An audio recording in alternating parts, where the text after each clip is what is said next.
संतों के अभंग, संतों की रचना, संतों का उपदेश हमें दिव्य दृष्टि प्रदान करता है, हमारी दृष्टि व्यापक होती है।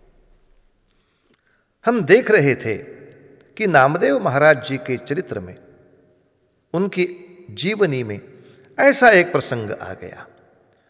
जब नामदेव महाराज ज्ञानेश्वर जी के दर्शन के लिए गए तो वहां सभी संत इकट्ठा हुए थे और सभी संतों ने हंसी मजाक में एक बात कह दी, अरे ये मटका ठीक तरह से पका हुआ नहीं है।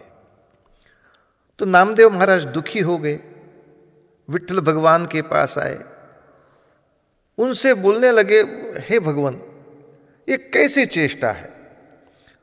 मैं कितना बड़ा अधिकारी हूं, मैं 5 बरस का था तभी मैं भोग लगाने के लिए यहां आ गया, तो आपने स्वयं प्रकट होकर भोजन ग्रहण किया था। जब मैं यहां कीर्तन करता हूं तब मेरी कीर्तन में आप भाव विभोर हो जाके नाचते हो, डोलते हो। जिसके कीर्तन में भगवान परमात्मा स्वयं नाचते हो, ऐसा दूसरा कौन अधिकारी है?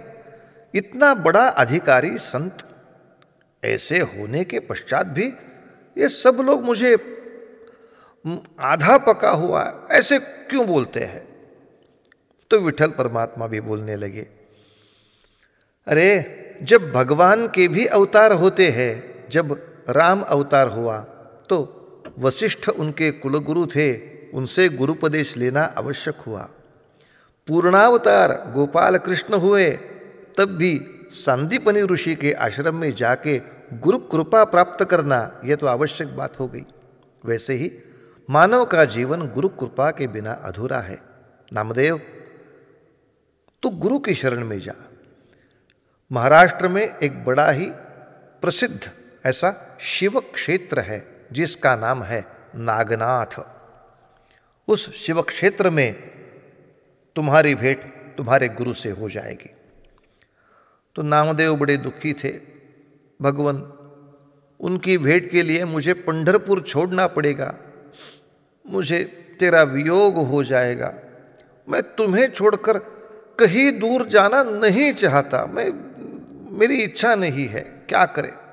आंसू बहने लगे, मैं कैसे सहन करूंगा, मैं कैसे सहूंगा तेरा वियोग, हे विठ्ठल। विठ्ठल परमात्मा बोले, आप जाओ तो सही, आप जाओ तो सही, मेरी सूचना है, आप जाओ। तो ठीक है, बड़े दुख से निकल पड़े। अपनी पत्नी को कहा, एक 2-3 दिन मैं दुकान का कारोबार थोड़ा नहीं देखूंगा, बाकी लोगों को दुकान संभालने के लिए कहो। हमारा जो दर्जी का दुकान है पंढरपुर के हाट में, वो आप सभी घर वाले जो हो वो संभालो, मैं जरा नागनाथ नाम के तीर्थ क्षेत्र को, शिव क्षेत्र को भेंट दे के आता हूँ। कुछ रोटियाँ तैयार करके देना और कुछ सब्जी देना उसके साथ, 1-2 दिन तो लगेंगे, वहाँ जाके मुझको आना है। तो कुछ रोटियाँ ले ली और निकल पड़े। मार्ग में जाते जाते जाते सूर्यदेव आकाश में स्थित हो गए थे, गर्मी बहुत बढ़ गई थी। एक वृक्ष के छांव में बैठ गए नामदेव जी और भोजन करने के लिए 2 रोटियां अपनी तैयार की। तो वहां एक कुत्ता आ गया और उस कुत्ते ने उसमें से एक रोटी छीन ली और वो भाग गया। तो नामदेव को क्रोध आया, अरे मेरी पत्नी ने कितने प्यार से इतनी रोटियां मुझको दिए, उसमें से एक रोटी ये कुत्ता ले गया। एक पत्थर को उठाया, मार दिया कुत्ते को। हे दुष्ट, कैसी दुनिया है! राम राम राम राम। अपना भोजन पूरा किया, मार्ग चलते चलते चलते नागनाथ मंदिर तक पहुंच गए। उस मंदिर में प्रवेश जो किया तो एक अजब ही दृश्य देखा। वहां एक बूढ़ा आदमी सो गया था, जमीन पे लेट के सोया था। पहले मंदिर में आप सो रहे हो ये ठीक नहीं, और दूसरी बात ऐसी थी, उसने अपने दोनों पैर वो शिव पिंडी पे रखे थे। शिवलिंग पर रखे थे। तो नामदेव जी को बड़ा गुस्सा आया। नामदेव जी बोले, हे विद्वान, ये क्या रीति है? ऐसे सोते हैं भगवान के मंदिर में?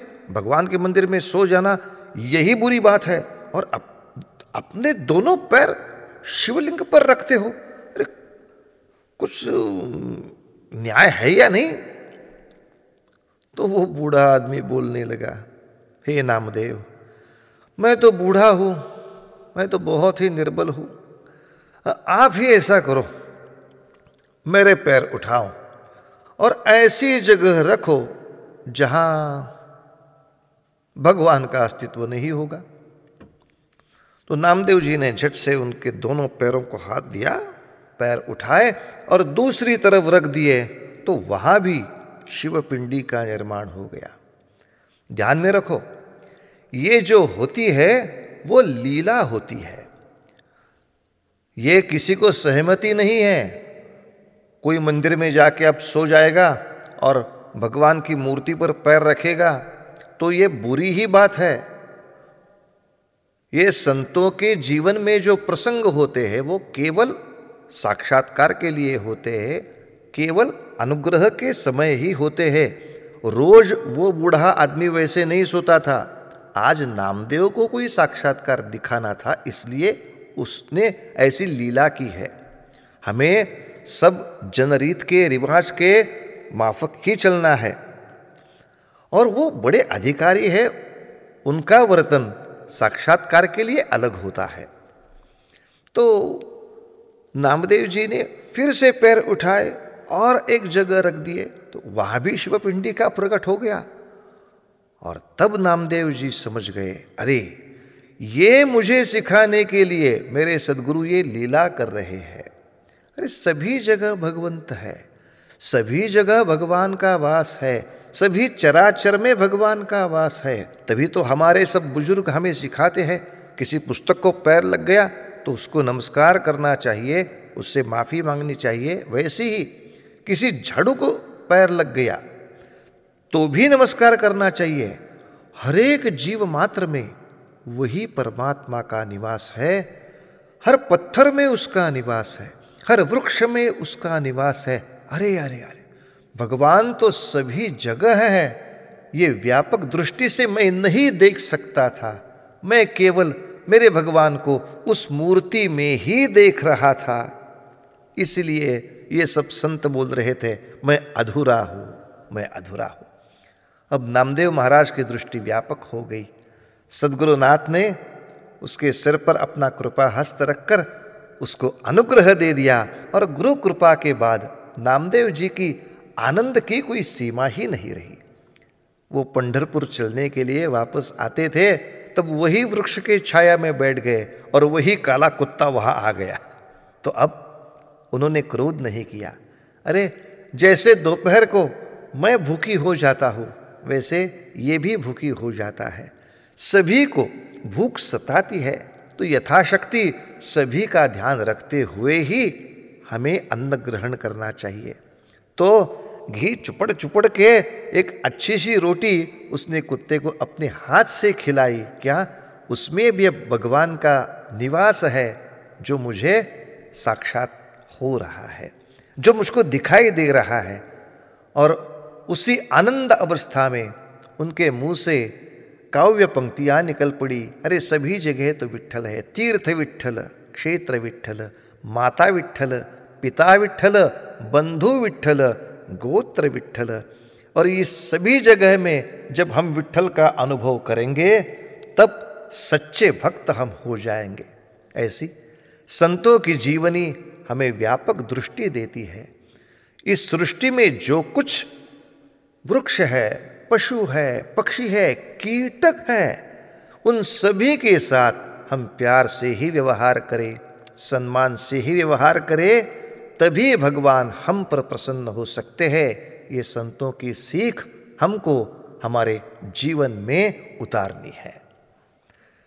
वसुदेव सुतं देवं कंस चाणूरमर्दनम देवकी परमानंदम कृष्णं वन्दे जगद्गुरुम्।